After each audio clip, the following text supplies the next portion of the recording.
Yo, PhillyPhil here, Freedom Unfiltered, episode 3, no bullshit. Your weekly dose of raw, unfiltered me. Buckle up, strap in, episode 3 starts now. We're going to dive straight into it. The ultimate card showdown, no bullshit, no fluff, pure heat, pure Philly. On one side of the ring, we got Michael fucking Jordan and Tom fucking Brady. On the opposite side, we have Charizard and Umbreon. Now, we have real men who changed history versus cartoon creatures from a 1990 fucking Game Boy. Okay? This isn't nostalgia versus legacy. This is generational wealth versus childhood fucking tax. So let's rip this one wide the fuck open. Okay? Michael Jordan, who fucking won 6 rings, 5 MVPs, 10 fucking scoring titles, Defensive Player of the Years, gold medals. He didn't just fucking dominate. He built a $50 billion fucking empire for Nike. Okay. Air Jordan 1s, which dropped in 1985, they still sell out fucking 3 seconds in 2025. Okay. Kids in fucking Tokyo, London, New York, and Beijing, they all know the fucking jump, man. They all know the fucking logo. Okay. Jordan didn't just play basketball. Jordan fucking globalized it. Okay. Before MJ, the NBA was a regional sideshow. All right. After MJ, a worldwide fucking dynasty. Okay? Everybody started tuning in because of MJ. Charizard, on the other hand, is a fire-breathing lizard that loses to level 12 Squirtles with water gun. Okay? 0 rings, 0 MVPs, 0 motherfucking impact. You can't wear Charizard to a job interview. You can't flex Charizard in a boardroom. Jordan is currency and Charizard is a Game Boy cartridge. Okay? Now, let's talk about fucking Tom Brady. Okay? Tom Brady, drafted 199th, deemed too skinny and too slow by the great Mel Kiper. Well, guess what?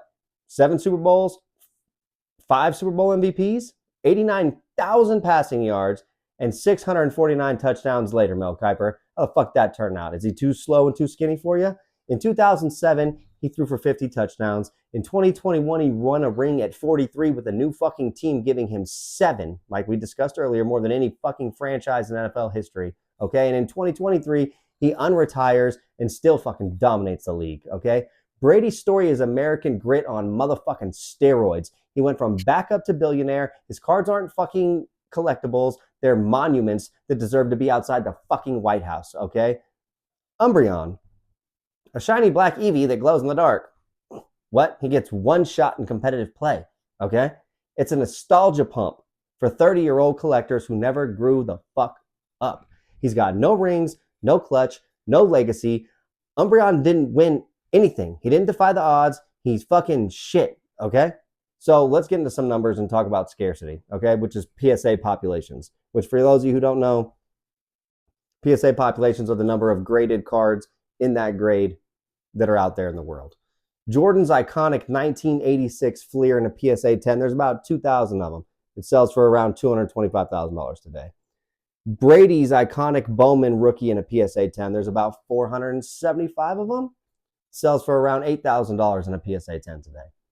Charizard's first edition PSA 10. It's not that many of them. It's like less than 1,000. Guess what? It sells for around MJ's price of around $250,000 today.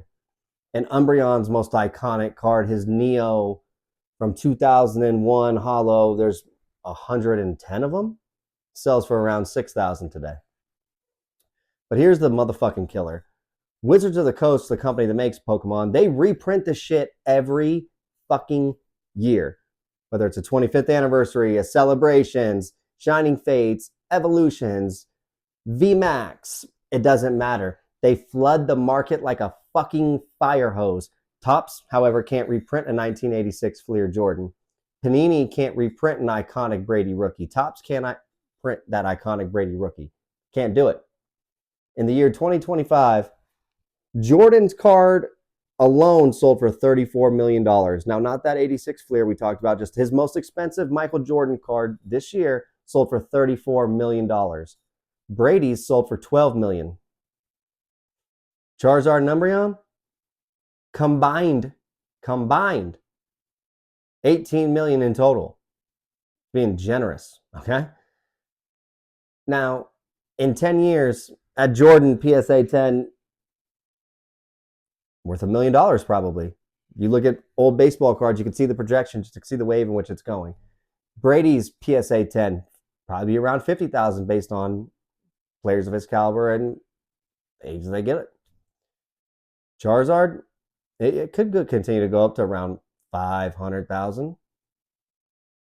My guess, it drops well under 75,000 when Gen Zers move the fuck on with their life and think of something else they want to invest in.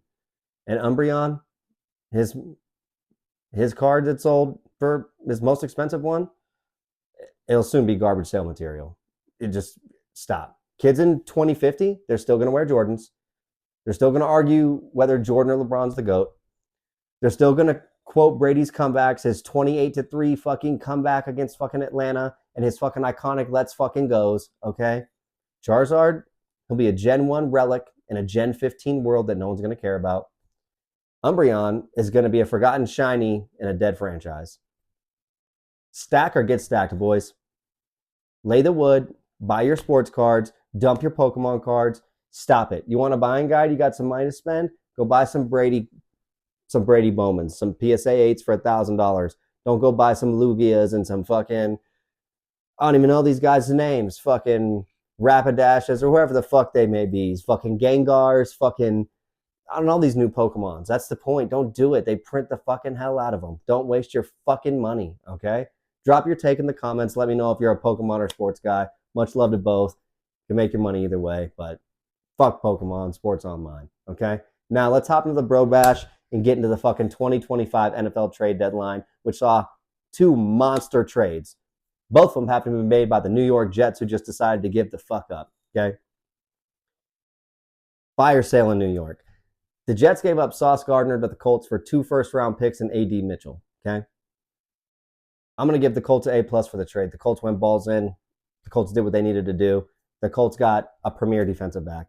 The Jets, I'm going to give a D- to because the Jets can't draft to save their fucking life. The Jets fucking suck. Can't draft a fucking quarterback. The players they do draft, like fucking Sauce Gardner, they fucking trade because their team is so fucking shitty that it makes no sense to have them on it. So these 2 first-round picks that they got are going to be fucking pointless, okay? The Colts are now 7-2, and they believe that they are in win-now mode, and the Colts believe that they're contenders. The Colts fan base believes they're contenders. The Colts don't think they're pretenders. I still do because Daniel Jones is the quarterback, okay? However, he's not about Danny Dimes today. It's about Sauce Gardner. Sauce Gardner, however, is not having a good year. Sauce Gardner's given up a passer rating of 98.1 and over 17 yards per catch. Now, I think Sauce turns back the clock on Indy, and I think him and Jonathan Taylor carry Danny Dimes' limited ass to a first-round exit in the playoffs, okay? Indy has a lockdown secondary now, a stout run defense, and can run the ball down damn near anybody's throat, okay? The biggest question just remains is how long is Daniel Jones going to continue to be this version of Daniel Jones? Not long, probably. Now, second big trade of the day, I should say. Quinnen Williams to the Cowboys. Jerry Jones tried to redeem himself. Jerry Jones traded one of those picks he got from the Packers, which was a 2027 first and a 2026 second-round pick, plus defensive tackle Mozzie Smith, to the Cowboys, or to the Jets for Quinnen Williams. The Cowboys are 3-5-1. Doesn't really fucking matter that they got Quinnen Williams, okay? However, they also sent a 7th-rounder today to the Bengals for linebacker Logan Wilson, and it's fucking evident that Dallas has finally admitted that their defense is dog piss, okay? Their defense is more of a joke than a fucking South Park episode. They're 29th in run defense, giving over 143 yards per game. And they rank 30th in pass defense, giving up over 254 yards per game. Dak Prescott has called every game a must-win, and he's not wrong. The Cowboys have zero room for error in a stacked NFC. The other trades that were made today, Jacoby Myers going from the Raiders to the Jags. The Jags get an A for this trade. They traded 2 mid-round picks, and Trevor Lawrence is finally starting to look like a quarterback. Losing Travis Hunter hurts, but adding Myers, who has one of the lowest drop rates in the NFL since 2023 with only 2.3%, should help Trevor Lawrence and Brian Thomas Jr. keep this train on the road. I think the Jags are a sneaky team, and I think they're going to give Indy a run for the money in the NFC South. Now, the Seahawks also made a trade today. The Seahawks traded a mid-round pick to the Saints for Rashid Shaheed. It's fucking clear the Cooper Kupp experiment has not worked in Seattle. Luckily for them, the Sam Darnold one has, okay? JSN's on pace to win offensive player of the year, and he's leading the league in receiving and has almost 1,000 yards racked up already. Okay. However, they desperately needed playmaking opposite of him, and Rashid Shaheed should give them exactly that. The only thing is that they still have Sam Darnold at quarterback, and I'm not sold that he's going to be able to continue this down into the year. I think Seattle falters down the stretch and will be lucky to make it to the wild card. Now, let's get into the Patriot Pulse.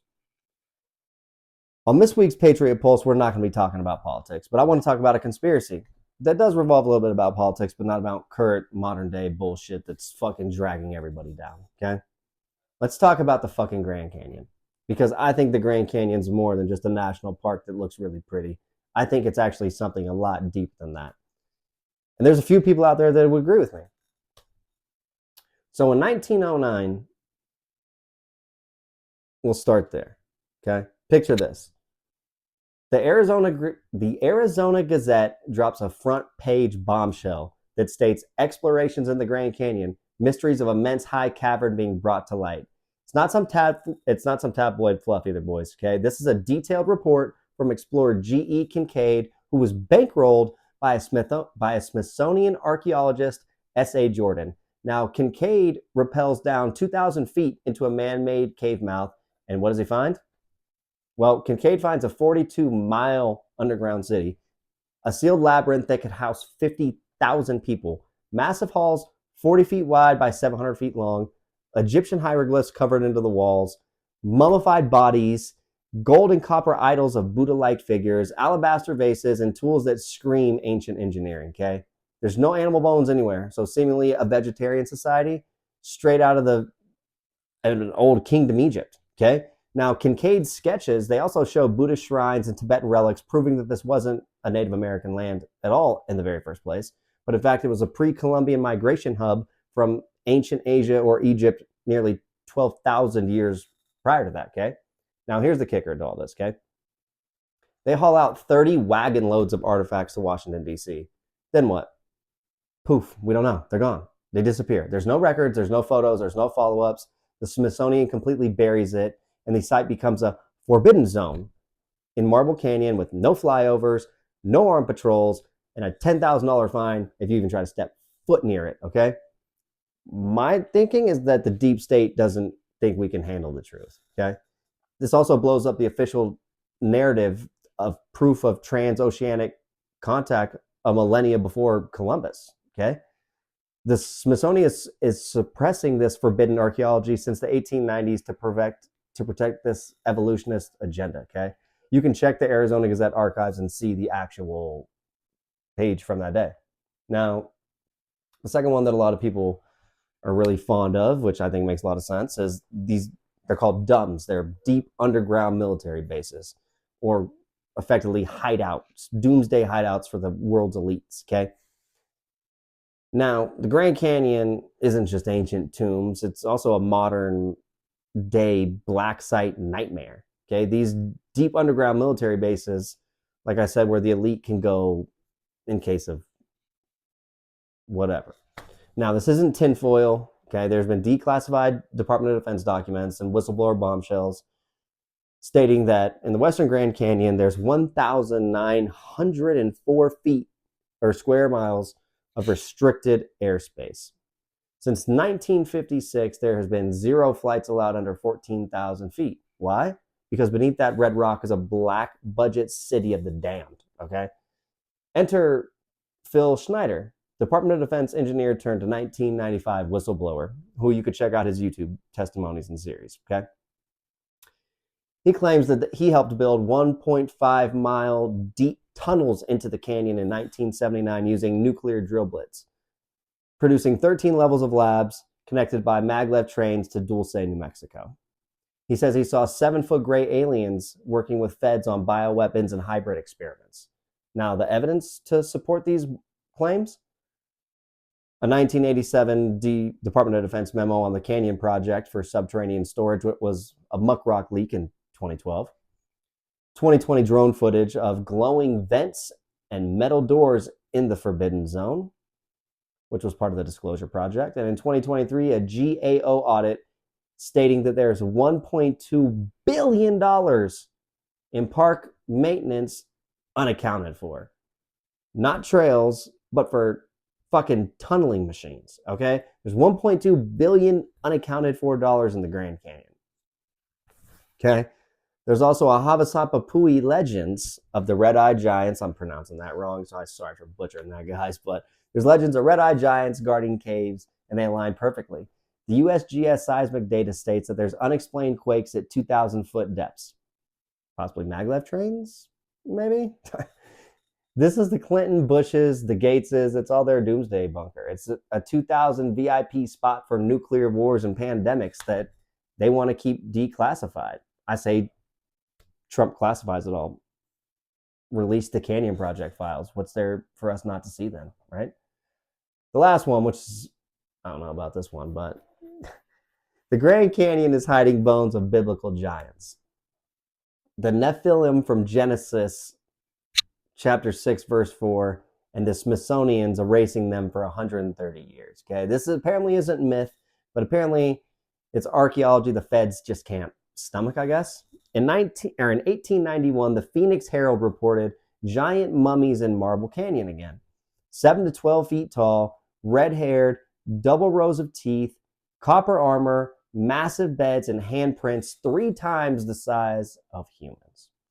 In 1911, in Lovelock Cave, 30 miles from the canyon in Nevada, yields 8-foot mummy remains with giant handprints in stone. This was dug up by the 1911 UC Berkeley archaeologist team. In 1920, Smithsonian excavations unearthed red-haired giants and then reclassified them as elephant bones, and the evidence vanishes. That was leaked in a 2014 Smithsonian memo, which was in Forbidden History by J. Douglas Kenyon. Now, why are these Nephilim fallen angel hybrids from the Bible pre-flood civilization with cave cities spanning 44 miles of tunnels? Well, the Havasapui original oral history states that red-haired giants guarded these caves. And in 2023, Oxford DNA studies showed unknown humanoid traces in canyon soil. Not native, not modern. My take, it's the deep state shoving evolution down our throats, erasing God and trying to kill the Bible. Trump should just dig all this up and prove the Nephilim real. I don't know why we can't if this is all legit, right? But who knows? So that's our conspiracy of the day. You tell me what you think about the Grand Canyon. Is all those just a hub of shit and it's just a really nice park? Or is there some validity to this? Now, let's end the episode with Tom Brady again. Fucking love Tom Brady. He's the GOAT. But Tom Brady's lost his motherfucking mind. Tom Brady cloned his dead dog. Tom Brady's dog Lua died in 2023. And Brady sent her blood to Colossal Biosciences, a company in which he's personally invested $10 million in, by the way. Fast forward to October of 24, and his dog Junie is born using the same DNA, a donor egg, some 1996 cloning technology, and a surrogate. Cost him $85,000 to have a 99.9% DNA match to his former dog. His ex-wife Giselle deemed it to be completely unnatural, and meanwhile, there's 3.5 million dogs euthanized in shelters every year. My take, transhumanism is for billionaires, and pet cloning is just another human cloning test. I say we ban it. Brady, I love you, but this was batshit crazy. Fucking batshit Brady, you're gone nuts, dog. I appreciate all you guys for tuning into the 3rd episode. Thank you for sticking this out with me. We're going to get better as this goes. Drop a like, drop a follow, drop the subscribe button. PhillyPhil out, y'all. Peace.